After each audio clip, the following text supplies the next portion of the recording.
Flight attendant mocked black teen for flying alone. Next minute, she owns the jet. You know, honey, I think you might be at the wrong gate. Economy boarding is that way. The words hung in the air, dripping with false sweetness and unmistakable condescension. Prejudice in the skies takes a turbulent turn when the wrong person is underestimated. We've all felt that uncomfortable sensation of being judged by a stranger's dismissive glance. But what happens when that judgment comes at 30,000 feet, trapped in a pressurized tube hurling across the Atlantic? For one senior flight attendant, what began as a routine exercise in quiet discrimination spirals into a career-ending catastrophe within the span of a single transatlantic flight. She sizes up a young black teenager in worn jeans and a simple hoodie, decides she doesn't belong in first class, and proceeds to mock, belittle, and ultimately threaten her. But she makes one critical error. She has no idea who she's talking to. In the next few minutes, the power dynamic won't just shift, it will shatter. This isn't just a story about karma or consequences. It's about what happens when you push the wrong person too far, when prejudice blinds you to reality, when assumptions lead to a catastrophic fall. What would you do if someone tried to humiliate you in front of a plane full of strangers? And what if you suddenly had the power to change everything with a single phone call? The Sky-Alight first-class lounge at JFK Terminal 4 was a hushed sanctuary of muted colors and quiet efficiency. Here, the clinking of ice in crystal tumblers was the loudest sound, a gentle percussion against the backdrop of murmured conversations about market caps and weekend trips to the Hamptons. It was a world designed to insulate, to soothe the frayed nerves of the global elite before they were sealed into a pressurized tube and hurled across the Atlantic. Into this serene bubble walked Jade Thomas. At 17, she was a study in contrast to her surroundings. She wasn't draped in Prada or carrying a Hermes bag. Instead, she wore a simple dark gray hoodie from her high school's robotics club, a pair of worn-in jeans, and well-loved Nike sneakers. Her hair was pulled back in a neat ponytail, and the only accessory she wore was a pair of high-tech Bose headphones around her neck. She carried a single scuffed backpack that looked heavy with textbooks and a laptop. To the casual observer, she looked like a student who had perhaps wandered into the wrong area, a lost lamb in a den of silver-haired lions. But there was something in her posture, in the quiet confidence of her gaze, that suggested she knew exactly where she belonged. She presented her ticket at the front desk. The agent, a polished man in his late 20s, scanned it without a second glance. "Welcome, Miss Thomas. Your flight to Geneva Transatlantic 847 is on time. Boarding for first class will begin in approximately 45 minutes from gate B7. Please make yourself comfortable." Jade gave a small, polite smile. "Thank you." She found an empty leather armchair in a corner, slid her heavy backpack onto the floor, and pulled out a worn paperback on quantum computing. She was on her way to an international STEM competition in Switzerland, the culmination of a year's hard work. Her team had developed an algorithm that could potentially revolutionize the way quantum computers handle complex medical simulations. The implications for disease research were enormous. She was nervous, excited, and completely focused on the complex equations in her book. Tomorrow, she would be presenting their findings to some of the brightest minds in the field. The weight of that responsibility pressed against her chest, making her breath come a little quicker. She'd been chosen as lead presenter because of her extraordinary ability to explain complex concepts in accessible terms. "You make quantum seem simple," her physics teacher had said. Jade turned a page, making a small notation in the margin. A freshman at Stanford had recently published a paper challenging one of the core assumptions in her team's research. She was formulating a response, a way to incorporate his critique while strengthening their overall thesis. She was so absorbed in fact that she didn't notice the pair of eyes that had been tracking her since she sat down. The eyes belonged to Victoria Palmer. Victoria was a senior flight attendant with Transatlantic Airways, a 22-year veteran of the skies. She carried herself with an air of rigid authority that came from decades of managing unruly passengers and enforcing federal aviation regulations. With her blonde hair pulled into a severe immaculate bun, her uniform pressed to a razor's edge, and her makeup flawlessly applied, she was the very picture of control. But beneath that polished veneer, a bitter resentment had taken root over the years. She served the world's wealthiest people smiling as she poured their champagne and fluffed their pillows, all while drowning in credit card debt and struggling with a mortgage she could barely afford. Her ex-husband had left her for a younger woman 3 years ago, and her son's college tuition was coming due. The unfairness of it all, of serving people who had never known a moment's financial anxiety, had curdled something inside her. She saw Jade, and her mind, a well-oiled machine of snap judgments, immediately categorized her. Charity case, it sneered. Or maybe one of those influencer kids whose 15 minutes are already ticking down. The airline probably gave her a publicity seat. Victoria took a sip of her lukewarm coffee, and a wave of indignation washed over her. First class was supposed to be exclusive. It was a privilege, one that this girl in her cheap hoodie clearly didn't understand or deserve. It diluted the brand. It cheapened the experience for the real first-class passengers. Victoria watched as Jade, completely oblivious, got up to get a bottle of water from the complimentary fridge. She walked with a quiet confidence that irritated Victoria even more. It wasn't the boisterous look-at-me entitlement of the newly rich, but something deeper, calmer. It was the confidence of someone who simply believed she belonged wherever she was. And Victoria Palmer had decided right then and there that Jade Thomas didn't belong here. She made a mental note, seat 2A. She would be working the first-class cabin on TA 847. This, she thought, with a thin, predatory smile, could be interesting. The storm was gathering, and its unsuspecting eye was a 17-year-old girl reading a book about quantum physics. The Skylight Lounge was a carefully orchestrated theater of wealth and privilege. The lighting was soft enough to flatter aging skin, but bright enough to read financial reports. The carpets were plush, absorbing the sound of expensive footsteps and hushed deal-making. The air smelled faintly of citrus and sandalwood, a signature scent created exclusively for Transatlantic Airways by a French perfumer. In one corner, a silver-haired man in a bespoke suit tapped at his laptop, occasionally murmuring into a Bluetooth earpiece in German. Nearby, a couple in matching cashmere loungewear sipped champagne at 10:30 in the morning, their matching Rolex watches glinting under the recessed lighting. A woman with a perfect blonde bob flipped through Architectural Digest, her diamond tennis bracelet catching the light with every turn of the page. This was a different species of traveler than those cramped in the general terminal. These people didn't worry about baggage fees or middle seats. They worried about whether their chauffeurs would be waiting in Geneva, whether their hotel suites would have the right view of the lake. Victoria Palmer understood these people. After 22 years in first class, she knew their habits, their expectations, their little tells. She could distinguish old money from new at 20 paces. The old money wore well-made clothes with discreet labels. The new money wore logos like battle armor. The old money tipped quietly and exactly. The new money made a show of generosity or didn't tip at all. Victoria had once dreamed of being one of them.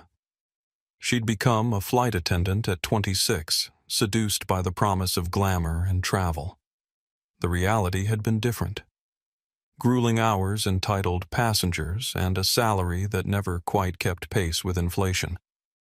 Over time, her dreams had curdled into resentment. She'd never be one of them.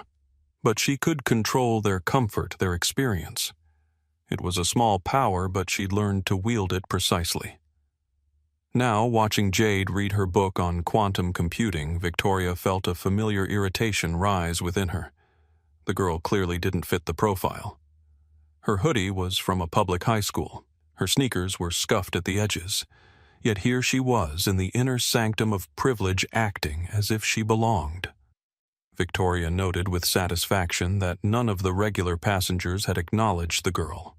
They had their own finely tuned radars for who belonged and who didn't.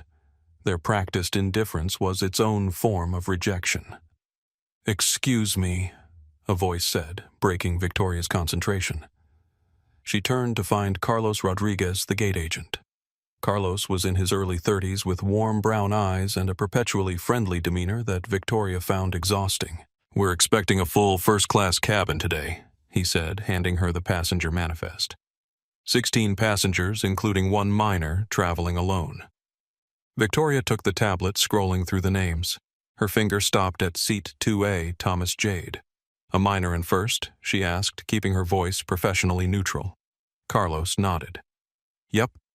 Ticket was purchased normally. All documentation is in order. She's 17, so no unaccompanied minor procedures needed." "Did you see who dropped her off?" Victoria asked, trying to sound casual. "Parent guardian." Carlos shook his head. "No idea. I just processed the paperwork." He paused, then added, "She seems pretty self-sufficient. Polite, too." Victoria handed the tablet back with a tight smile. "Thanks for the heads up."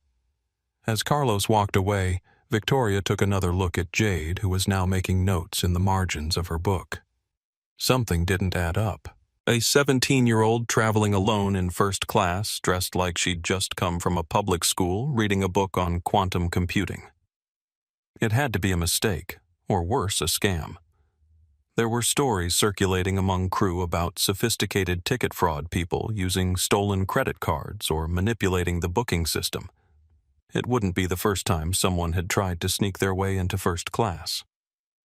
Victoria pulled out her phone and discreetly took a picture of Jade. She sent it to her colleague Diane, who would be working economy on the same flight. "Keep an eye on 2A when she boards. Something feels off." Diane's response came quickly. "Will do." "Ticket fraud." Victoria typed back. "Maybe. Just watch her." She put her phone away and straightened her uniform jacket. She had 20 minutes before she needed to be at the gate for pre-boarding. 20 minutes to observe the anomaly in Seat 2A. Across the lounge, Jade remained absorbed in her book, unaware that she was being scrutinized, unaware that in the mind of Victoria Palmer, she had already been tried and found wanting. Unaware that a simple flight to a science competition was about to become something far more complicated. An older man sitting nearby glanced at Jade's book, his eyebrows rising slightly in interest. Unlike Victoria, his reaction was one of curiosity rather than suspicion. "Excuse me," he said, his voice carrying the measured cadence of someone accustomed to being heard in courtrooms. "Is that Dawson's quantum computing theoretical approaches?" Jade looked up, momentarily surprised by the interruption. "Yes, it is." "You're familiar with it?" "My wife was a physicist at Columbia for 30 years, he replied with a small smile. "Some of it rubbed off on me." "Jackson Williams," he added, extending his hand.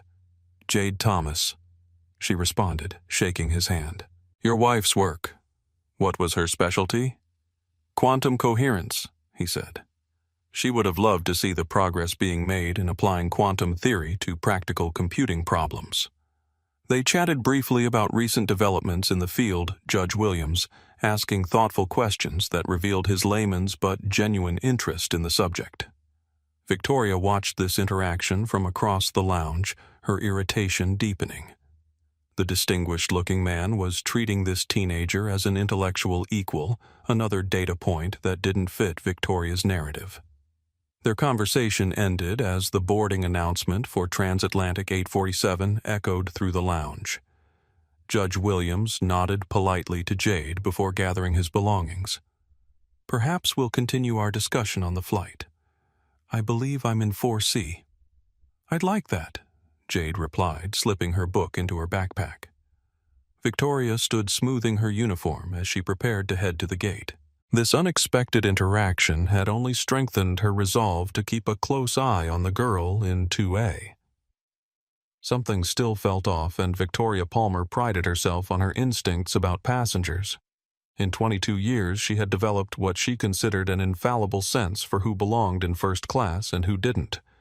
And Jade Thomas, in Victoria's judgment, definitely didn't belong. The boarding call for Transatlantic 847 echoed through the lounge. Jade packed her book, shouldered her backpack, and made her way to the gate. She joined the short priority queue, standing behind a man in a tailored Italian suit who was loudly closing a deal on his phone. When she reached the gate agent, she handed over her passport and boarding pass. Carlos smiled in recognition. "All set, Miss Thomas. Have a great flight." As the scanner beeped its approval, a sharp feminine voice cut through the air. "Just a moment." Victoria Palmer had positioned herself near the gate ostensibly to greet the premium passengers. She glided over, her smile as bright and artificial as the cabin lighting. She addressed Carlos, but her eyes were locked on Jade. "There might be a problem with this seat assignment," Victoria said, her voice laced with a saccharine sweetness that failed to mask its condescending tone. "We've had some computer glitches today. I wouldn't want this young lady to get settled in the wrong cabin." Carlos looked confused. "The system shows everything is in order. Miss Thomas, seat 2A. Victoria held her gaze on Jade. "Honey, are you sure this is your ticket? Were you traveling with a parent? Sometimes they get separated in the system." Jade met her eyes, a flicker of surprise giving way to a calm, steady focus. "No, I'm traveling alone. The ticket is correct." Her voice was even betraying no agitation. This wasn't the first time she'd encountered this sort of subtle questioning, the implied suggestion that she didn't belong. Victoria's smile tightened. "Of course. Well, welcome aboard. Just double-checking." She gestured grandly toward the jet bridge, a queen granting entry to her court. Jade walked down the jet bridge, the encounter leaving a sour taste in her mouth.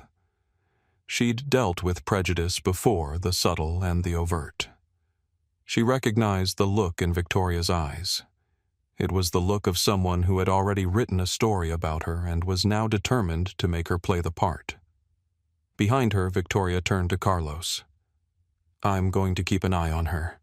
Make sure everything is legitimate." Carlos frowned slightly. Her ticket and passport checked out. The system would have flagged any issues. "Systems can be manipulated," Victoria replied. "I've seen it before." Carlos didn't look convinced, but he didn't argue further. He had more passengers to process, and Victoria was his senior. "I've seen people jump on tickets that aren't theirs before," Victoria added, seeing his skepticism. "Just last month, we had that TikTok prankster trying to sneak into first with a photoshopped boarding pass." Carlos nodded reluctantly, now slightly less sure of his position. Victoria's subtle reference to a previous incident, whether real or invented, had planted just enough doubt to give her leeway. As Victoria turned to continue boarding passengers, she nearly collided with Judge Williams, who had been standing close enough to overhear the exchange. "Quite thorough in your verification process, aren't you?" he said mildly, presenting his own boarding pass. Victoria's professional smile returned instantly. "Safety and security are our top priorities, sir." "Indeed," he replied, holding her gaze a moment longer than was comfortable. "Though I've found assumptions are often the greatest threat to both." Before Victoria could respond, he moved past her onto the jet bridge, leaving her with the uncomfortable sensation of having been seen through. Victoria boarded the aircraft a few minutes later. As she stepped into the first-class cabin, she immediately spotted Jade in seat 2A, a luxurious pod with its own lie-flat bed, large entertainment screen, and a small minibar. It was more space than most New York apartments. The ticket for that seat alone probably cost more than $15,000. Victoria's suspicions hardened into certainty. There was simply no way this teenager had legitimately purchased this ticket. It had to be fraud or some kind of mistake or perhaps a last-minute upgrade due to overbooking. She watched as Michael Taylor, the other first-class attendant, approached Jade with a warm smile. Michael was 35 with kind eyes and an easy manner that made him popular with passengers. He had only been with Transatlantic for 5 years, having joined after a career in hospitality. "Welcome aboard, Miss Thomas. Can I get you a pre-departure beverage? Perhaps some juice or water?" "Water would be great. Thank you," Jade replied. As Michael moved away to fetch her drink, Dr. Amelia Fraser settled into seat 3A directly behind Jade. Dr. Fraser, a distinguished cardiac surgeon in her mid-50s, was a regular on this route, traveling frequently for international medical conferences. She nodded politely to Jade, who returned the gesture with a small smile. Across the aisle, Diego Hernandez, a 40-year-old tech executive, was arranging his laptop and documents in the storage compartment of his seat. He glanced over at Jade, noting her robotics club hoodie with professional interest. "MIT Robotics?" he asked, gesturing to her sweatshirt. Jade shook her head. "No, it's from my high school, but MIT is definitely on my wish list." "They'd be lucky to have you," Diego said with a friendly smile before returning to his preparations. Victoria observed these interactions with mounting irritation. The girl was infiltrating their world, making small talk with legitimate first-class passengers as if she belonged among them. As other passengers filed in, Judge Williams taking his seat in 4C, a Swiss couple, a British financier, Victoria, intercepted Michael as he returned with Jade's water. "I'll take that," she said, her tone making it clear this wasn't a request. "I'll be handling the front section today." Michael raised an eyebrow but didn't argue. "Sure, Victoria. Mr. Hernandez in 2D usually prefers the Pellegrino, by the way." Victoria nodded dismissively and approached Jade, setting the water down without a word. She then turned to Diego with a warm smile. "Mr. Hernandez, welcome back. Would you prefer the sparkling water instead?" Diego glanced at Victoria, then at Jade, noting the difference in treatment. "No, still water is fine, thank you." Victoria's smile faltered slightly before she recovered. "Of course. And how is your family? Is your wife joining you in Geneva this trip?" "Not this time," Diego replied, his tone cooler than before. In seat 3A, Dr. Fraser observed the interaction with a slight frown. Having flown first class for years, she was finely attuned to the subtle dynamics of cabin service. Victoria's behavior toward the young woman in 2A struck her as oddly pointed. From behind Dr. Fraser, a quiet voice spoke. First time flying transatlantic, Dr. Fraser turned to find Judge Williams looking at her with a knowing expression. "No, I fly this route monthly for conferences," she replied. "You often enough to recognize when someone is being singled out," he said softly, inclining his head subtly toward the interaction between Victoria and Jade. Dr. Fraser nodded almost imperceptibly. "I was thinking the same thing. Interesting, isn't it?" Williams continued, keeping his voice low. "How quickly some people form judgments based on appearance." "Very," Fraser agreed, "and how willing they are to act on those judgments." Their quiet exchange was interrupted as Victoria moved through the cabin, offering newspapers and welcoming other passengers by name. Her manner with them was markedly different. Warm, solicitous, personalized, creating a stark contrast with her cold treatment of Jade. Jade, meanwhile, had retreated into her quantum computing book, seemingly absorbed in the complex equations. But a subtle tension in her shoulders betrayed her awareness of Victoria's treatment. She had experienced this before, the subtle ways people communicated that she didn't belong in certain spaces. Usually, she let it wash over her, focusing instead on the task at hand.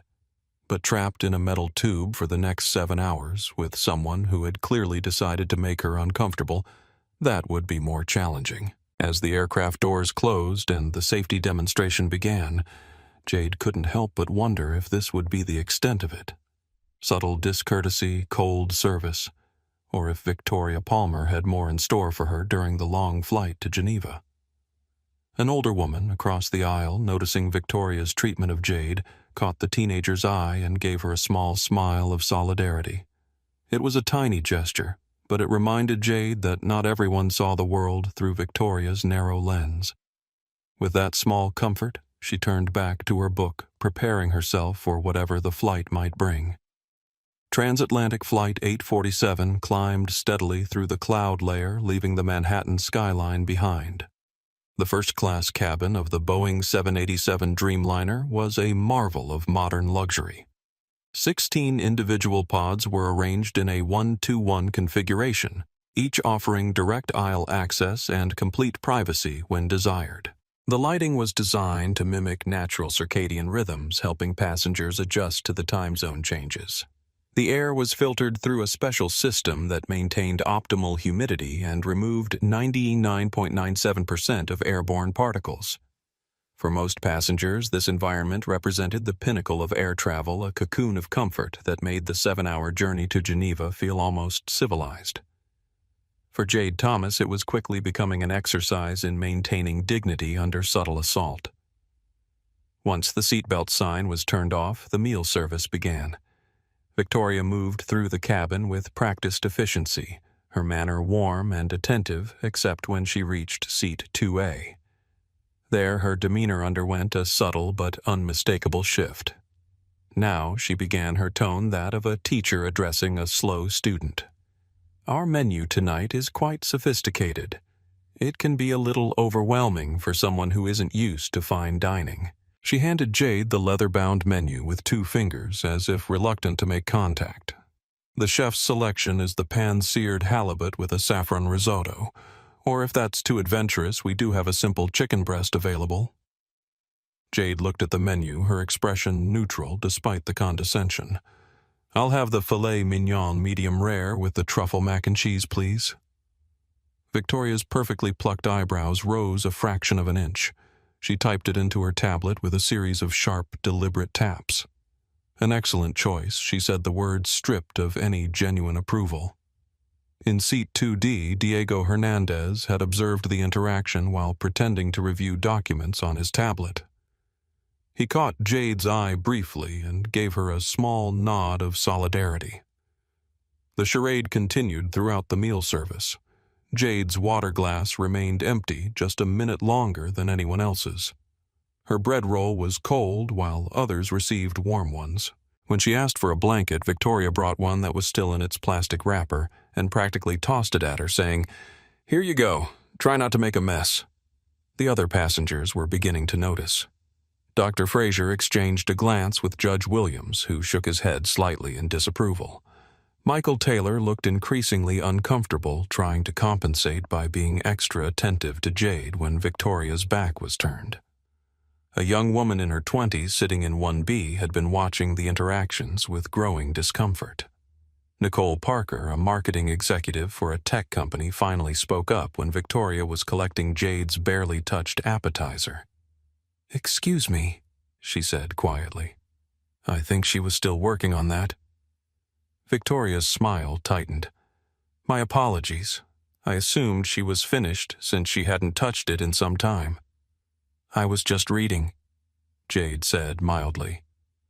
"But it's fine, I was done." Nicole frowned but didn't press further. As Victoria moved away, Nicole leaned across the aisle. "Is she always like that with you?" Jade gave a small shrug. "It's not a big deal. I'm used to it." "Well, you shouldn't have to be," Nicole replied firmly. "That's not okay." This brief exchange didn't go unnoticed by Victoria, who saw it as further evidence of the girl disrupting her carefully managed cabin. This teenager wasn't just taking up space where she didn't belong. She was now turning other passengers against her. During a lull in the service, Michael approached Victoria in the galley. "Is everything okay?" he asked quietly. "You seem to be having an issue with the passenger in 2A." Victoria stiffened. "I'm watching a potential security concern." Security concern. Michael's confusion was genuine. "She's a teenager reading a quantum physics book. You don't find it suspicious? A minor traveling alone in first class, wearing clothes from a public high school." Michael stared at her. "No, I don't. Her ticket is valid. She's been nothing but polite." Victoria's voice dropped to a whisper. "I've been doing this job for 22 years. I know when something isn't right. That seat costs more than some people make in 6 months. She's either traveling on someone else's ticket or it's fraud. That's a serious accusation, Victoria. Maybe she's just a bright kid from a well-off family. Victoria scoffed. Look at her. Does she look like she comes from money? The implication hung in the air between them. Michael's expression hardened. I need to check on Mr. Williams, he said, turning away from her. As Michael walked back into the cabin, he caught Dr. Fraser's eye. The surgeon beckoned him closer with a discreet gesture. Is everything all right with the senior attendant? She asked, keeping her voice low. Her behavior toward the young woman in 2A seems targeted. Michael hesitated, professional discretion warring with his obvious discomfort. I'm sorry if the service has been uneven, Dr. Fraser. I'll make sure everyone receives the same standard of care. Dr. Fraser nodded, understanding the delicate position he was in. I'm sure you will, Michael. Thank you. Meanwhile, Judge Williams had been observing the situation with increasing concern. Having spent decades on the bench, he was adept at reading people and situations. What he was witnessing wasn't merely poor service, it was a pattern of deliberate microaggressions. As a black man who had risen through the ranks of a predominantly white legal system, he recognized the signs all too well. I've seen this movie before, he murmured to Dr. Fraser. As have I, she replied quietly. Though usually in hospital boardrooms, not aircraft. One would think that in 2025 we'd have moved beyond this. Williams said, his tone resigned. One would think Fraser agreed, and yet they both watched as Victoria returned to the cabin, making a show of checking on each passenger, asking the Swiss couple if they needed anything, chatting amiably with the British financier about London restaurants, ensuring Judge Williams had the correct vintage of wine. When she reached Jade, her manner changed again. Finished, she asked curtly, gesturing to the remains of Jade's meal. Yes, thank you, Jade replied, her voice steady. Victoria removed the tray with a brisk efficiency that bordered on rudeness. As she turned away, Judge Williams called out, Excuse me, Ms. Palmer. Victoria turned her professional smile immediately back in place. Yes, Judge Williams. Can I get you anything? I couldn't help but notice that my young neighbor here has an empty water glass. Perhaps you could refill it when you have a moment. The rebuke was gentle but unmistakable. Victoria's smile froze for a split second before she nodded. Of course, right away. She returned with a fresh glass of water for Jade, placing it on her tray table without meeting her eyes. Thank you, Jade said. Just doing my job, Victoria replied, the words clipped and cold. As she walked away, Diego Hernandez caught her arm gently. I'd like to speak to the purser, he said, his voice low but firm. Victoria's eyes widened slightly. I am the purser on this flight, Mr. Hernandez. Is there an issue I can address? Diego glanced meaningfully toward Jade, then back to Victoria. I think there might be. Perhaps we could speak privately. Victoria's smile became brittle. Of course, after I finish the service rounds. She moved quickly back to the galley, her mind racing. The situation was slipping out of her control. Passengers were noticing questioning. This wasn't how it was supposed to go. The girl was supposed to be intimidated, isolated. Instead, she was gaining allies. Victoria needed to reassert control. She needed to make a definitive statement about who belonged in first class and who didn't. And she needed to do it soon before the mounting criticism from other passengers undermined her authority completely. The opportunity would present itself sooner than she expected. Jade stared out the window at the endless expanse of clouds, their tops gilded by the setting sun. The beauty of the scene contrasted sharply with the ugliness she had experienced inside the cabin. She thought about texting her father, but decided against it. He had enough on his plate with the merger negotiations, and what would she say anyway? A flight attendant is being mean to me. It sounded childish even in her own mind. Instead, she closed her eyes and recalled a conversation they'd had last summer sitting on the deck of their lake house in Vermont. Dad, she had asked, watching a pair of eagles circle high above the water. Do you ever get tired of proving yourself? Jonathan Thomas had looked at his daughter, understanding immediately what she was asking. At 45, he was one of the most successful tech entrepreneurs in the country, the founder of Quantum Nexus Technologies, a company that had revolutionized satellite communications and computing infrastructure. Yet he still encountered boardrooms where he was the only black face, still endured subtle questions about his credentials, still saw surprise in people's eyes when they learned who he was. It's not about proving yourself to them, Jade. He'd said, his deep voice thoughtful. It's about knowing yourself so well that their doubt can't touch you. But it does touch me, she'd admitted. When people look at me like I don't belong in advanced physics, or when they assume I got into Stanford because of diversity quotas rather than my GPA. He had nodded, his eyes sad but resolute. I know, sweetheart, and it's not fair. But here's what I've learned. Dignity isn't negotiable. It's not something others can give or take away. It's something you carry inside you. How do you not get angry? Oh, I get angry.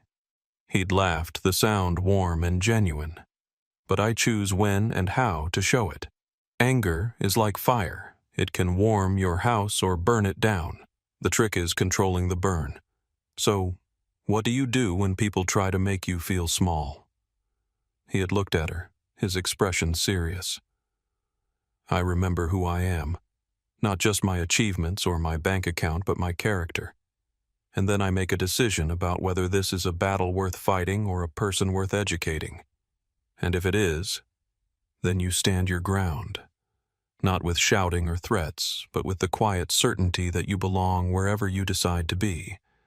Power isn't about dominating others, Jade. It's about refusing to let others dominate you. He had paused, then added, but there are times when you need to draw a clear line. When someone is deliberately trying to humiliate you to strip away your dignity, you don't turn the other cheek. You establish a boundary firmly and without apology. A more recent conversation flickered through her mind, one they'd had just after she was accepted to Stanford's pre-college program. You know, people will question whether you earned it. Her father had said, helping her pack for the summer session. I know, she'd replied, folding a robotics team t-shirt. They always do, and it will hurt every time, he acknowledged. That's the part no one tells you, it never stops hurting. She'd looked up, surprised by his candor. So how do you deal with it? You remember that their doubt says more about them than it does about you, he'd said. And then you do what you've always done, you excel anyway. He'd sat beside her on the bed, taking her hand in his. But I want you to know something important, Jade. While I'll always encourage you to fight your own battles, there are moments when it's okay to call for backup. When someone is deliberately trying to humiliate you to make you feel less than human, you call me. Immediately. Dad, I can handle. I know you can. He'd interrupted gently. But you shouldn't have to, not alone. That's what family is for. We stand together against those who would diminish any one of us. The memory faded as Jade opened her eyes, returning to the reality of the first-class cabin and Victoria Palmer's thinly veiled hostility. Her father's words echoed in her mind. Dignity isn't negotiable. She had been patient. She had been polite. She had ignored the slights and maintained her composure. But Victoria wasn't backing down. If anything, her behavior was escalating, becoming more obvious, more deliberate. Jade realized she might need to draw that line her father had spoken about. The question was how and when. Across the aisle, Diego Hernandez watched the young woman with quiet admiration. As a Latino who had climbed the corporate ladder at one of Silicon Valley's most competitive firms, he recognized the particular strain of maintaining composure in the face of prejudice. He had experienced similar treatment earlier in his career. The assumptions, the subtle exclusions, the need to be twice as good just to be considered equal. What bothered him most about the current situation was the flight attendant's blatant targeting of someone who was essentially still a child. Jade couldn't be more than 17 or 18, yet Victoria was treating her with a hostility that would be inappropriate even toward an adult. His thoughts were interrupted by Michael, who leaned down to speak quietly. "Sir, I wanted to apologize for any tension you might be observing. If there's anything specific I can do to improve your flight experience, please let me know." Diego appreciated the younger flight attendant's attempt to smooth things over, but they both knew he wasn't the one being poorly served. "Thank you, Michael.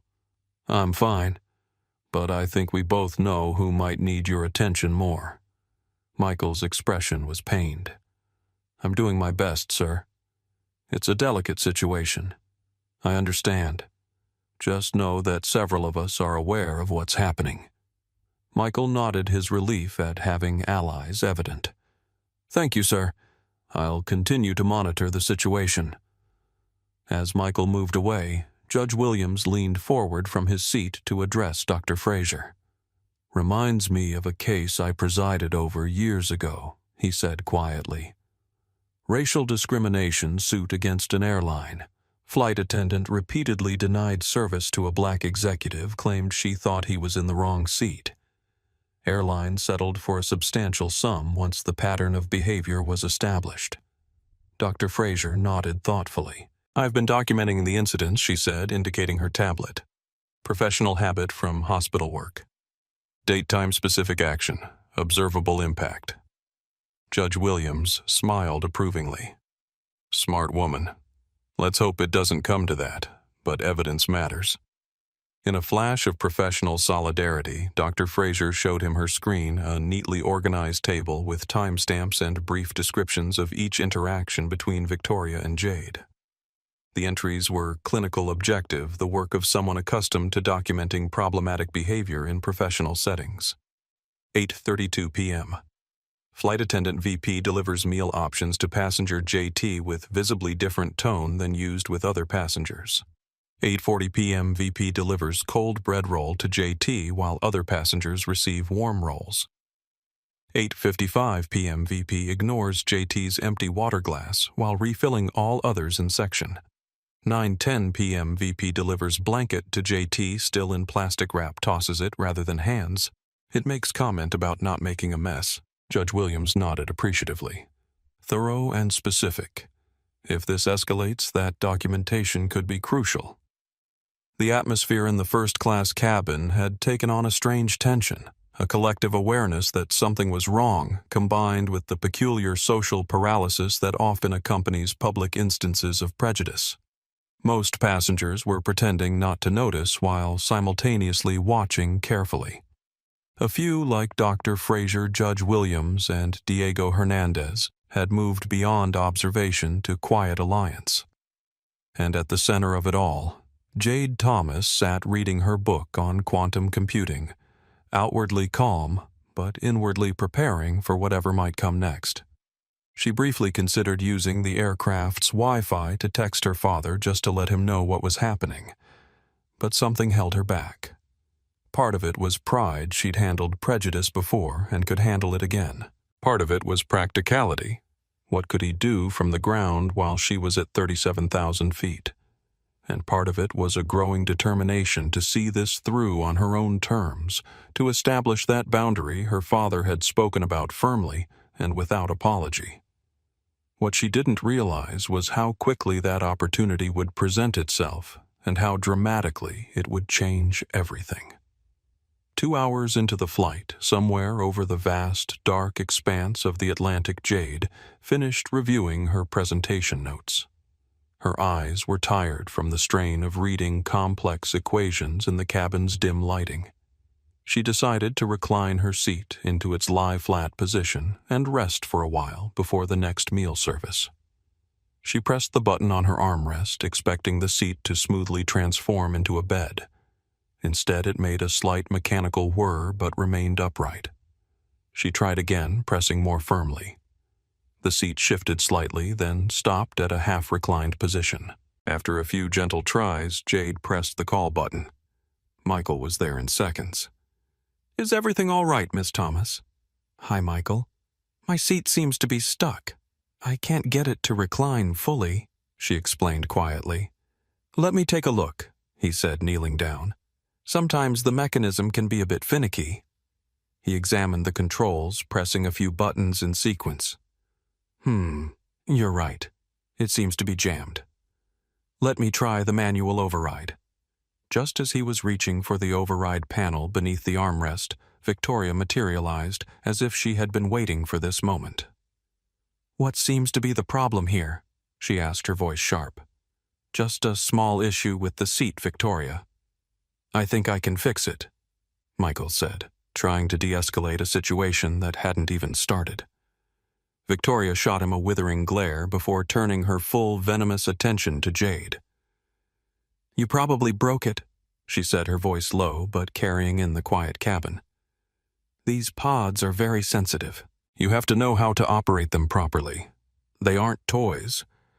The accusation was so absurd, so blatantly hostile that it stunned the nearby passengers into silence. Dr. Fraser lowered her tablet.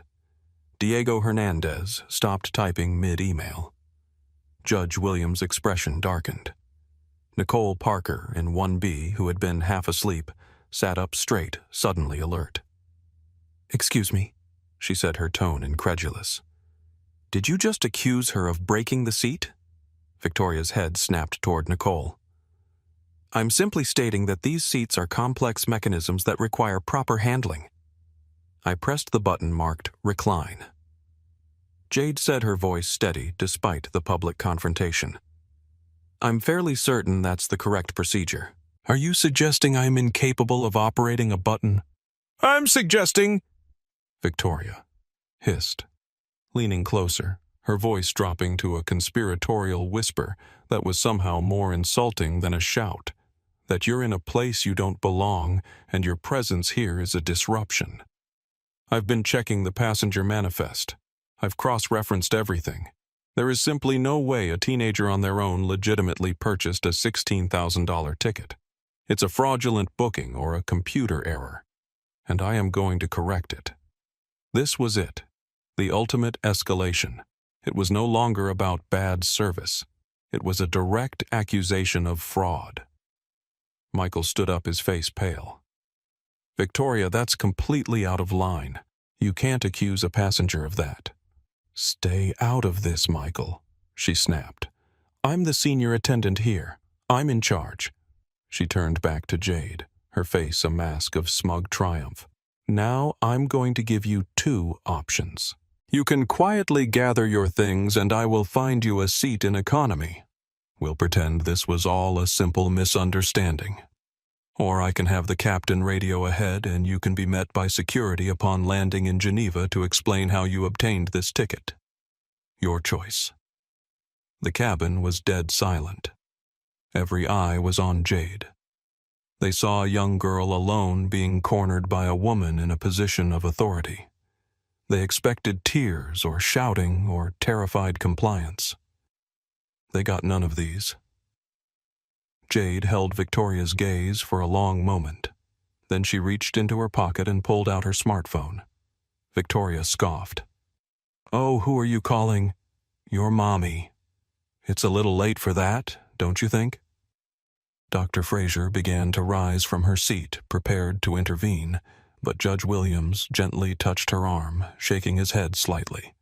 He had been watching Jade throughout the flight and recognized the calm determination in her eyes. This young woman, he sensed, was about to handle the situation in her own way. Jade ignored Victoria's taunt. She swiped through her contacts and pressed a name. As she did, she activated the plane's Wi-Fi calling feature, a premium service her father's company had ironically helped develop. The call connected almost instantly. Hi, Dad, she said, her voice perfectly level. Sorry to bother you. I'm having a bit of a problem on my flight. She listened for a moment, her expression unreadable. Yes, Transatlantic 847 to Geneva. There's a flight attendant. Her name is Victoria Palmer, who is accusing me of ticket fraud and is threatening to have me arrested.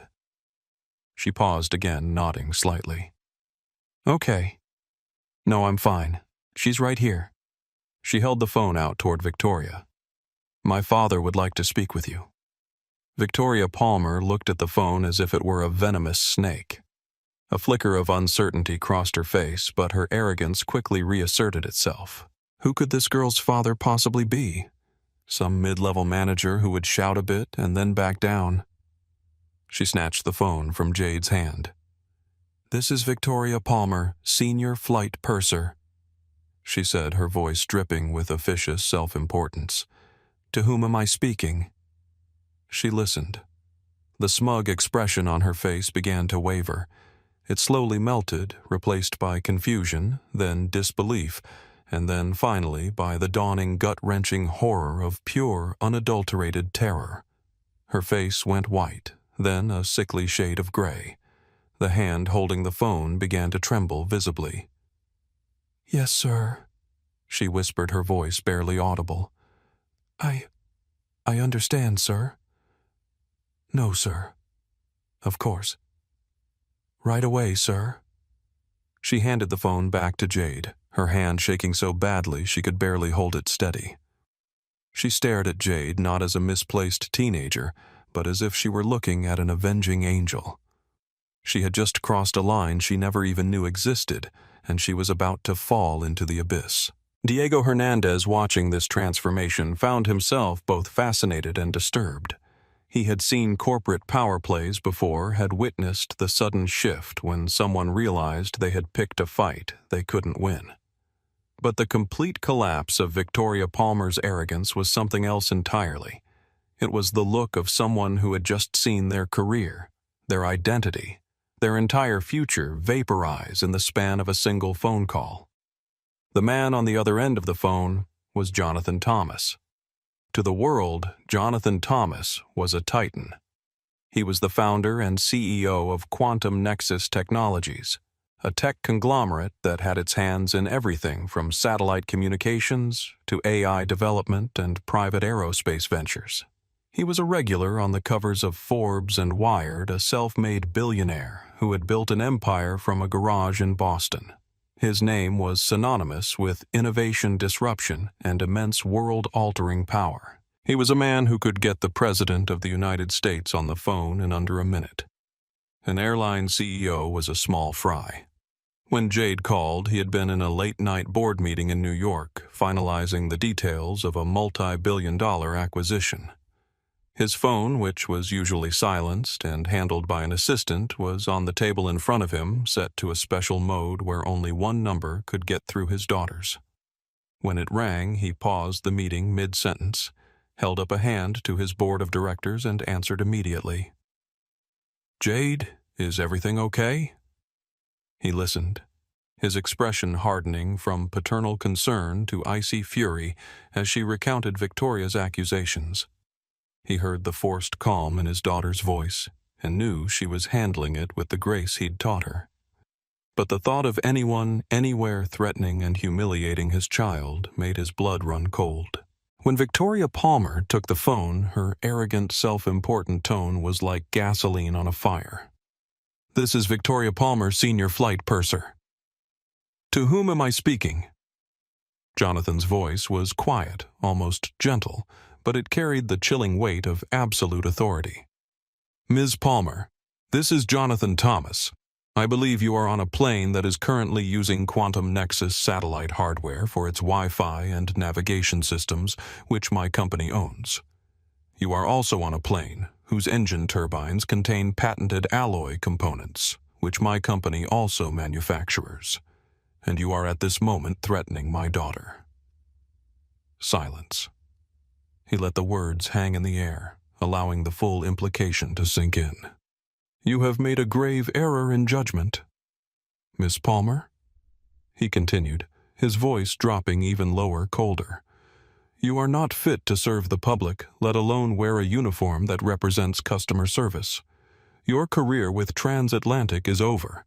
That is not a threat. It is a statement of fact that will be executed in the next 5 minutes. Now give the phone back to my daughter." While Victoria was stammering her apologies, Jonathan was already texting his chief of staff. The instructions were simple and brutal. Call Robert Ellison, CEO of Transatlantic Airways. Now. Tell him flight TA-847 has a problem. My daughter is being harassed by a flight attendant named Victoria Palmer. By the plane. His chief of staff, a woman accustomed to strange and powerful requests, didn't question the last 3 words. She just acted. On board TA-847, chaos was beginning to ripple outward from seat 2A. Victoria stood frozen, her mind struggling to process the name Jonathan Thomas. She knew it. Everyone knew it. It was like hearing God introduce himself over the phone. Jade took her phone back. "Dad." "Yes, I'm okay. Okay, I will. Love you too." She hung up and looked at Victoria, who was now staring at her with wide, terrified eyes. "You should probably go back to the galley now," Jade said, her voice devoid of triumph or malice. It was a simple, factual statement. Around them, the atmosphere in the cabin had changed completely. Judge Williams was watching with the expression of someone who had just witnessed a textbook example of consequences in action. Dr. Fraser had returned to her documentation, now recording this pivotal interaction with clinical precision. Diego Hernandez sat back in his seat, eyebrows raised, processing what he had just witnessed. And Nicole Parker was filming discreetly on her phone, recognizing a viral moment when she saw one. Before Victoria could move, the chime for the in-flight phone rang in the galley. A moment later, a flustered Michael approached the cockpit door and knocked. It opened, and the co-pilot leaned out. After a brief, hushed exchange, the co-pilot disappeared back inside. A minute later, the cockpit door opened again. This time, it was Captain Robert Wilson himself. He was a tall, authoritative man with silvering hair at his temples and a calm demeanor that had been cultivated over 30 years of flying. But right now, his face was a mask of bewilderment and immense stress. He walked directly into the first-class cabin, his eyes scanning the passengers until they landed on Jade. He walked over, ignoring the still paralyzed Victoria completely. "Miss Thomas," he asked, his voice full of a respect that had been absent moments before. "I'm Captain Wilson. I've just received an unprecedented call from our corporate headquarters. I need to confirm that I am speaking to the daughter of Jonathan Thomas of Quantum Nexus Technologies." Jade simply nodded. "I am." The captain took a deep breath, the full, earth-shattering reality of the situation crashing down on him, his crew, and his flight. "I see. Well, Miss Thomas, on behalf of Transatlantic Airways, I need to offer you my most sincere and profound apologies for the treatment you have received from a member of my crew." He shot a look at Victoria that could have melted steel. "This is an unforgivable lapse in professionalism." He then looked around at the bewildered first-class passengers. "Ladies and gentlemen, may I have your attention, please? There has been a change in our flight status." He paused, as if struggling to find the right words for a scenario that had never existed before. As of 2 minutes ago, he announced, his voice echoing in the stunned silence. "This aircraft, Transatlantic Flight 847, is no longer a commercial flight. It has been chartered privately for the remainder of the journey to Geneva. This plane is now operating as a private jet for Miss Jade Thomas." The captain's announcement hung in the air, thick and unbelievable. A commercial transatlantic flight mid-air suddenly turned into a private charter. It was impossible. It was absurd. It was something out of a movie. Diego Hernandez, the tech executive in 2D, let out a low whistle.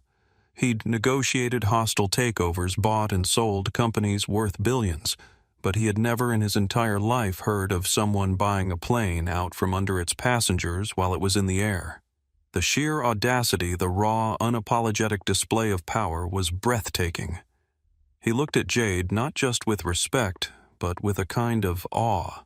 She wasn't just some rich kid. She was the heir to an empire, and he had just witnessed the empire strike back. The Swiss couple looked utterly baffled, whispering to each other in rapid German. Dr. Fraser and Judge Williams exchanged a glance that contained volumes. The other passengers just stared, their minds trying to compute what they had just heard. Victoria Palmer finally seemed to unfreeze, but only to crumble.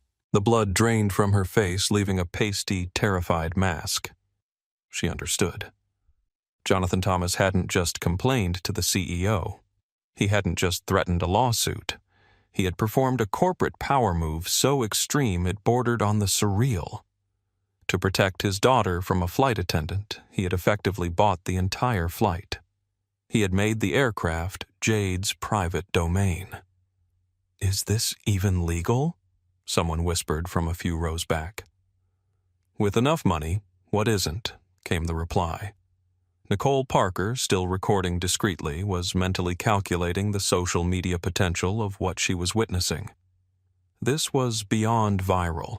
This was the stuff of internet legend.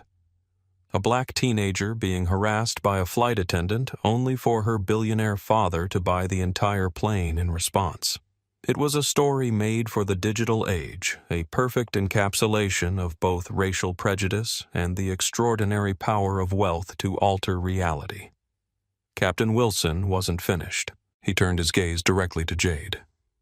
"Miss Thomas," he said, his voice now deferential, "as the sole charterer of this flight, you are now our client. The aircraft and its crew are at your disposal. Our flight plan remains the same for Geneva unless you instruct otherwise. However, all in-flight decisions are now yours to make." He paused, letting the weight of his next words fall squarely on Victoria, specifically regarding the crew. This was the moment. All the power in the cabin had coalesced around seat 2A. Every passenger, the captain, and the terrified flight attendants all looked at the 17-year-old girl in the high school hoodie. Jade looked up at the captain. Then her eyes moved to Michael Taylor, who looked mortified and sympathetic. Finally, her gaze settled on Victoria Palmer. For the first time, Jade saw past the arrogant bully. She saw a woman who was utterly broken, whose life had just been dismantled in a matter of minutes because of her own ugliness. There was no pleasure in it. There was no victory lap. There was only a grim sense of justice and a profound sadness that it had come to this. She spoke, her voice quiet, but carrying the authority that had been thrust upon her. "Captain," she began, "thank you. My only instruction is that we continue to Geneva as planned. All the other passengers are your guests, and they should continue to receive the highest level of service." She then looked at Michael. "Michael, you've been professional and kind. I would like you to be the purser for the remainder of this flight. You're in charge of the cabin." Michael's eyes widened. A field promotion mid-flight on the orders of the new owner. He could only nod, speechless. "Yes, Miss Thomas. Thank you." Finally, Jade turned her attention to the ghost-white Victoria. She didn't raise her voice. She didn't gloat. She delivered the final verdict with the dispassionate precision of a surgeon. "Victoria," she said, using her first name for the first time, "your behavior was not just unprofessional. It was cruel. You judged me based on my age and the color of my skin. You tried to humiliate me. You abused your authority." She took a breath. "You are relieved of your duties effective immediately. You will go to the crew rest area and you will remain there until we land. You will not speak to me or any other passenger again." She paused, letting the sentence hang in the air before delivering the final blow. "My father has already spoken to your CEO. When we land in Geneva, you will be met by a transatlantic corporate representative. You should pack your belongings from your layover accommodation. You are fired." The words spoken so calmly were more devastating than any scream could have been. It was an execution delivered without emotion. Victoria Palmer made a small choking sound. Her carefully constructed world, her 22 years of seniority, her very identity. It had all been incinerated in the span of 5 minutes. She stumbled backward, bumping into a bulkhead, her face a grotesque canvas of shock and despair. "This can't be happening," she whispered more to herself than anyone else. "There must be some mistake. I was just doing my job. You were harassing a passenger based on prejudice?" Judge Williams said, his voice carrying the weight of decades on the bench. That is not your job, Ms. Palmer, and I suspect if we interviewed other passengers of color who have flown with you, we would find this is not an isolated incident. Victoria's head snapped toward him, her eyes wide with fear at this new threat. The idea that her past behavior might be scrutinized, that this might not be seen as a one-time lapse in judgment but as part of a pattern, seemed to terrify her even more than the loss of her job. Two other flight attendants who had been watching from the galley quickly and gently escorted her away, not out of sympathy but to remove the embarrassing spectacle from the cabin. As she disappeared behind the curtain, a strange quiet settled over the first-class cabin. It was the quiet of a storm that had passed, leaving behind a completely new landscape. Jade Thomas looked out her window at the endless dark sky, the owner of a jet, feeling not the triumph one might expect, but the heavy weight of a power she never wanted to use. "Are you all right?" Dr. Fraser asked quietly from the seat behind her. Jade turned, surprised by the question. "Yes, I think so. It's just a lot." "You handled it with remarkable composure," Fraser said. "I've seen physicians twice your age respond to conflict with far less grace." "I've had practice," Jade replied with a small, rueful smile, though never quite at this scale. "Well, if medicine doesn't work out for you," Fraser said with gentle humor, "you have a promising future in crisis management." The comment broke some of the tension, earning a genuine laugh from Jade. Around the cabin, other passengers seemed to relax slightly as well, the atmosphere shifting from shock to something approaching normalcy, albeit a new normal where a teenager had just fired a flight attendant mid-flight after her father purchased the plane. As Michael began organizing the cabin service with his newfound authority, passengers started discussing what they had witnessed in hushed tones. The Swiss couple kept glancing at Jade with a mixture of awe and confusion. Nicole Parker was typing furiously on her phone, presumably sharing her first-hand account with friends or colleagues. Jade found herself the center of attention in a way she had never experienced before. It was uncomfortable, this sudden transformation from someone Victoria had tried to make invisible to someone everyone was hyper-aware of. She retreated into her quantum computing book, seeking the familiar comfort of equations and theories that made sense, that followed logical rules, unlike human behavior. But her mind kept returning to Victoria Palmer's face in that final moment, the devastating realization that she had destroyed her own career through prejudice and poor judgment. There was no satisfaction in that image, only a solemn recognition of consequences justly applied. And as the flight continued toward Geneva, with Michael now overseeing an impeccably attentive cabin service, Jade couldn't help but reflect on the extraordinary power her father wielded, power that had for a moment extended to her. It was a sobering realization, carrying with it a weight of responsibility she was only beginning to comprehend. The quiet that followed Victoria's departure was thick with a peculiar tension, not the hostility of before, but a stunned awareness that the passengers had just witnessed something extraordinary. It was the silence of people trying to process a scenario that fell outside all normal parameters of air travel. Michael Taylor, newly promoted to purser, was the first to break it. He approached Jade's seat with a glass of water. "Miss Thomas," he said, his voice pitched low, "for privacy, is there anything else I can do for you?" Jade looked up at him. She saw the concern in his eyes, the genuine desire to make things right. "My seat," she said. "It's still not fully reclining." "Of course. Let me fix that for you right away." As Michael knelt to address the seat mechanism, Dr. Fraser leaned forward. "Are you all right, dear?" she asked softly. Jade turned to the older woman, recognizing the concern in her voice. "I'm fine, thank you. Just a bit overwhelmed." Dr. Fraser nodded. "Understandable. That was quite a situation. You handled it with remarkable composure." "I didn't want to create a scene," Jade admitted. "I just wanted to be treated like everyone else. Sometimes standing up for that basic dignity creates a scene," Dr. Fraser said. "It's not your responsibility to make prejudice comfortable." From across the aisle, Diego Hernandez spoke up. Your father's response was impressive. Jade couldn't help a small smile. Dad doesn't believe in half measures. Clearly, Diego replied, his tone caught between admiration and disbelief.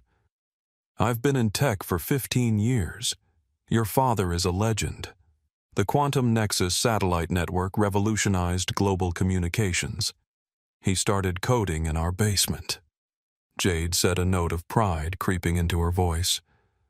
Mom used to bring him sandwiches because he'd forget to eat. The simple humanizing detail seemed to break some of the tension.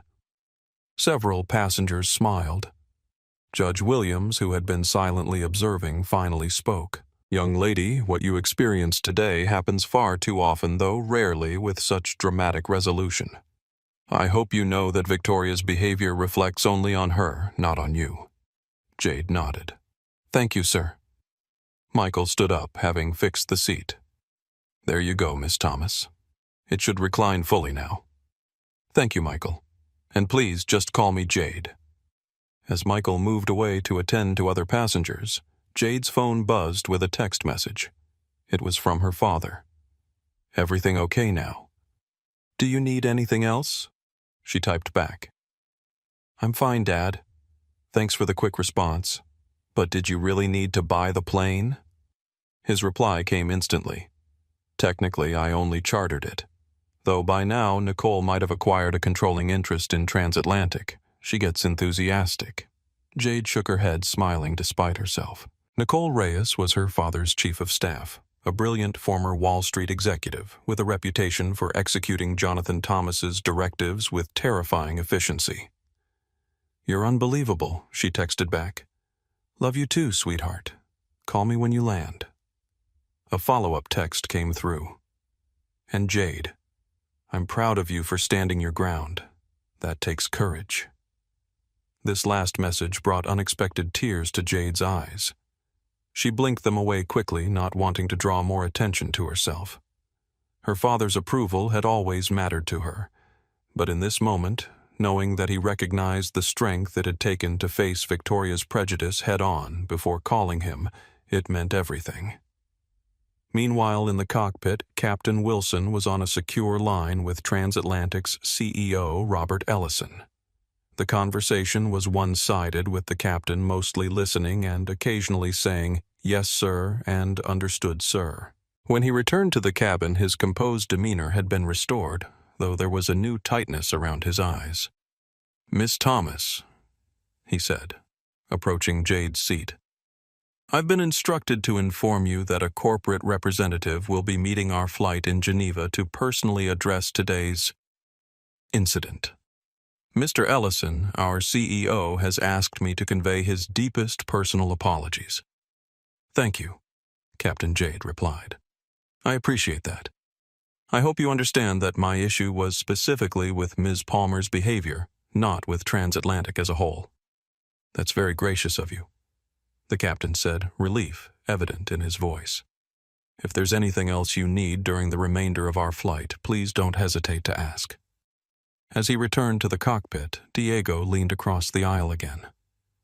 "So," he said with a wry smile, "what's it like to own a plane at 17? Jade laughed, a genuine sound that helped dissipate the last of the tension.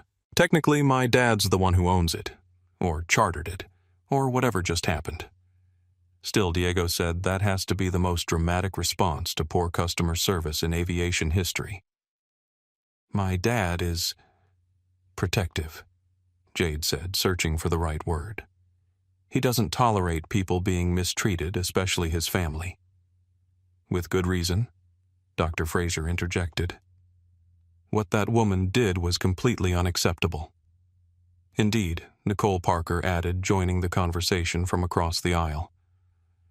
"I've faced my share of prejudice in corporate settings, but what she did was blatant and ugly. You know," Judge Williams said thoughtfully, "there's something instructive in what we witnessed tonight. Most instances of prejudice go unchecked because the target lacks the power to force accountability." "Exactly," Diego agreed. I've been in situations where I was clearly being treated differently because of my accent or my name. But I didn't have a billionaire father to call, which raises uncomfortable questions about justice. Williams continued, should accountability for prejudice depend on the target's access to power? Of course not, Dr. Fraser said firmly. But in the absence of institutional safeguards, sometimes individual power is the only recourse. That's what my dad always says, Jade offered. He believes in changing systems, not just punishing individuals, but he also says that sometimes you need to do both. As the conversation continued, Jade was struck by how quickly she had been accepted by these accomplished adults. An hour ago, she had been isolated, targeted, made to feel like an intruder. Now she was at the center of a thoughtful discussion about power, prejudice, and accountability. The transformation was dizzying. But even as she engaged with her fellow passengers, part of her mind wandered to Victoria Palmer, now confined to the crew rest area. What was going through her mind? Regret, anger, fear for her future.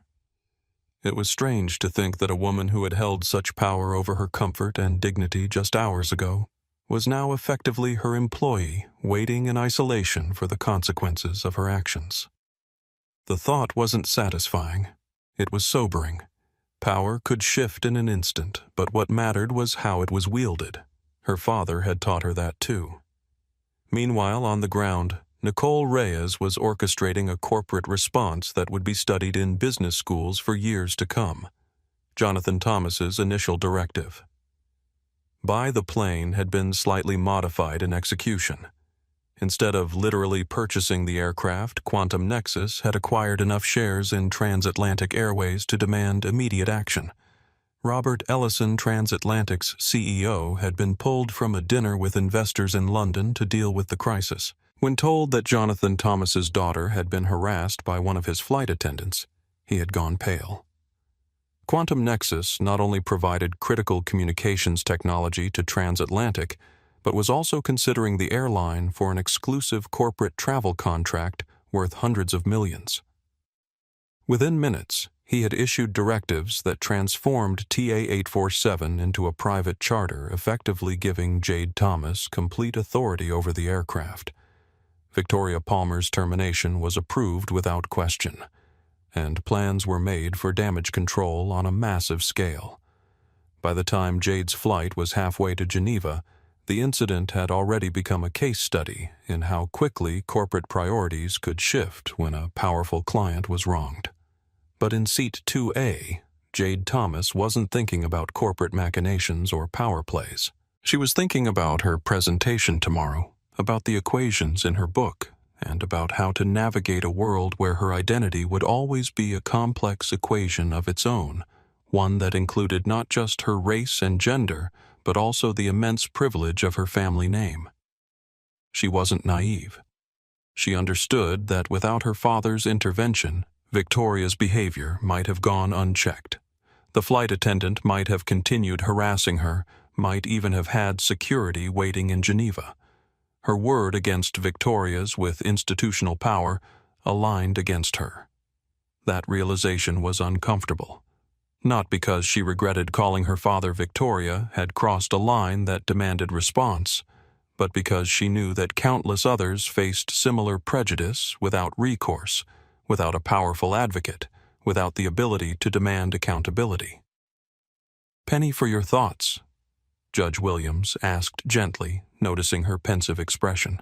"I was just thinking about how different this might have played out if I didn't have my dad to call," Jade admitted. The judge nodded understanding immediately. "That's the burden of privilege, isn't it? Recognizing that the justice you received is often denied to others." "So what do you do with that recognition?" she asked. That Williams said with a small smile is the question that has defined my entire career, and I suspect it's one you'll be wrestling with long after this flight is forgotten. As the plane continued its journey across the Atlantic, carrying its unusual mix of passengers toward Geneva, Jade found herself in a strange new reality. The flight attendants now approached her with a deference that bordered on reverence. Fellow passengers regarded her with a mixture of curiosity and respect. And somewhere in the crew rest area, Victoria Palmer sat alone contemplating the ruins of her career. In the cockpit, Captain Wilson was receiving real-time updates from Transatlantic's corporate headquarters. The company was in crisis mode, executives being pulled from their beds in the middle of the night to address what was rapidly becoming both a PR emergency and a potential legal nightmare. The stakes had escalated dramatically when they learned that Judge Williams was on board and had witnessed the entire incident. Back in New York, Jonathan Thomas had returned to his board meeting after ensuring his daughter's safety. When questioned about the brief interruption, he simply said, "A situation required my attention." It's been handled. His board members, accustomed to his decisive management style, asked no further questions. But news of what had happened was already beginning to spread through certain circles, carried by text messages from Nicole Parker and other passengers with connections in the business world. By the time Flight 847 began its descent toward Geneva, hashtags related to the incident were trending on social media platforms. Hashtag First Class.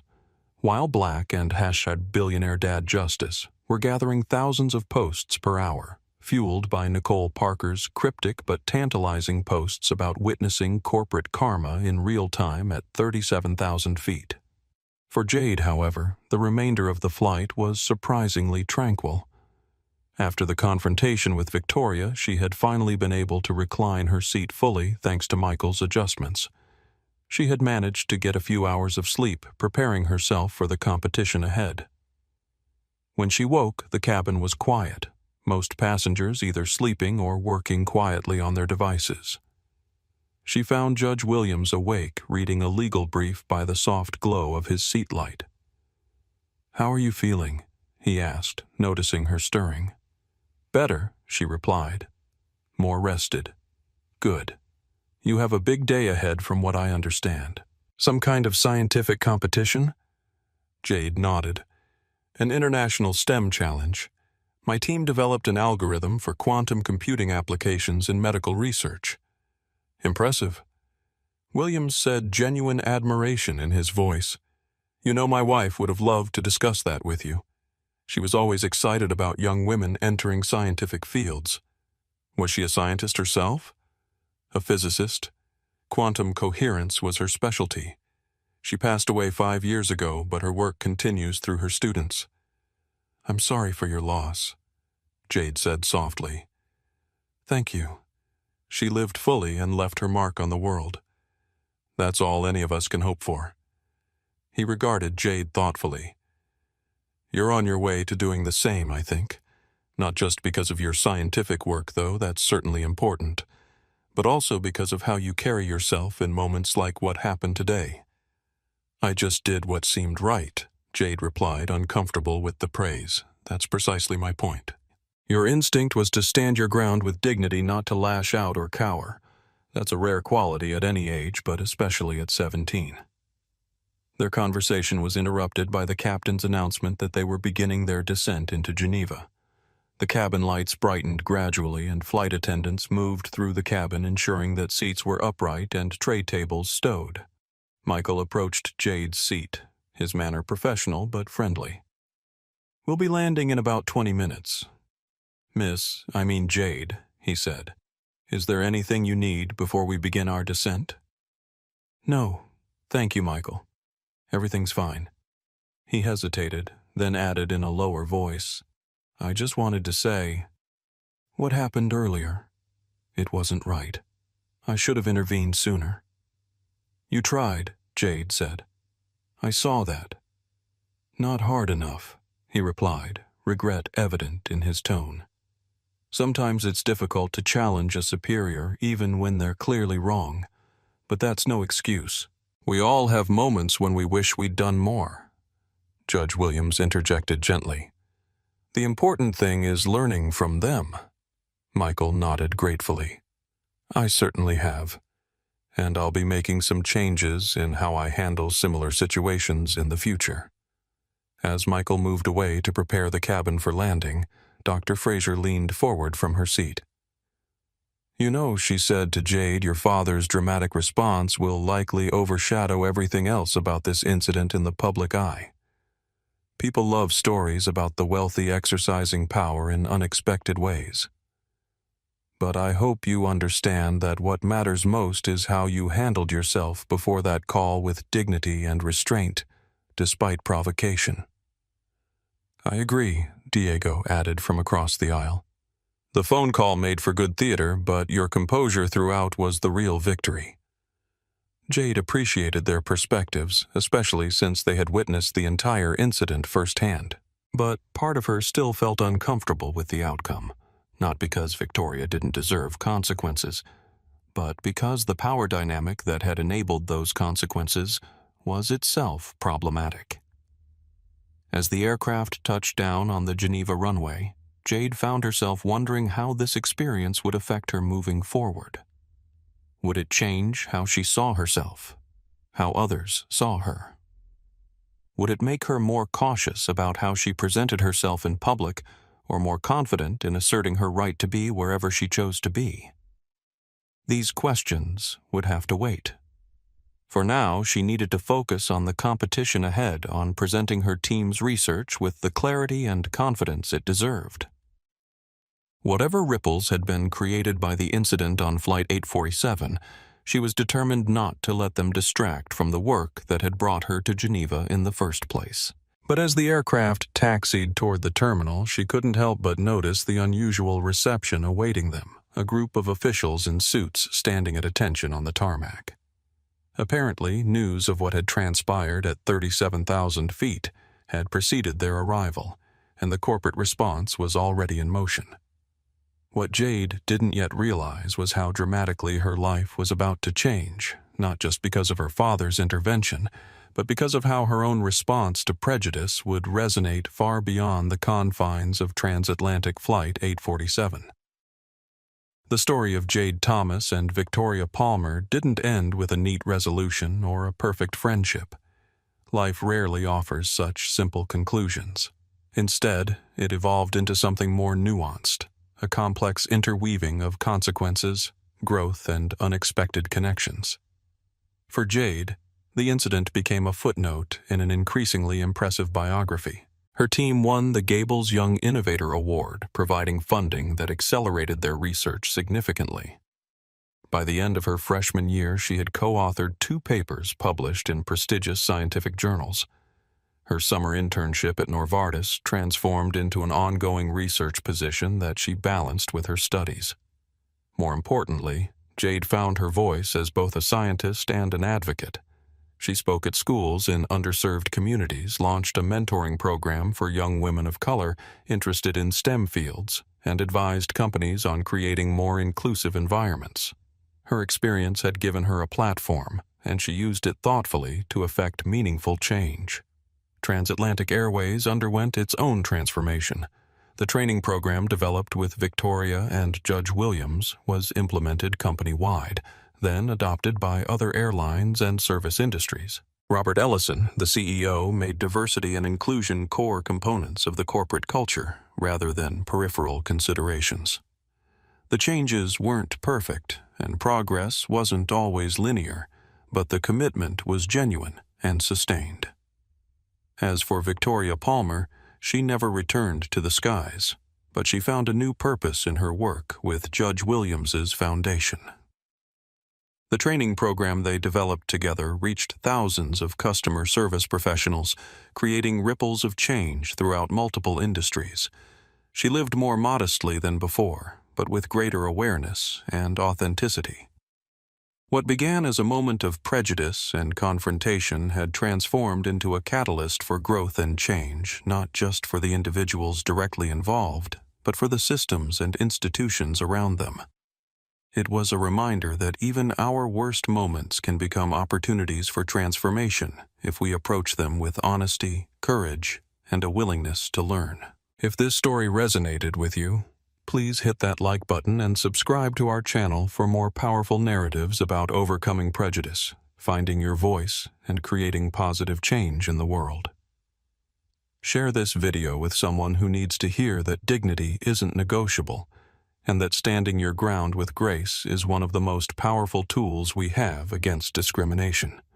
Remember, it's not about having a billionaire father.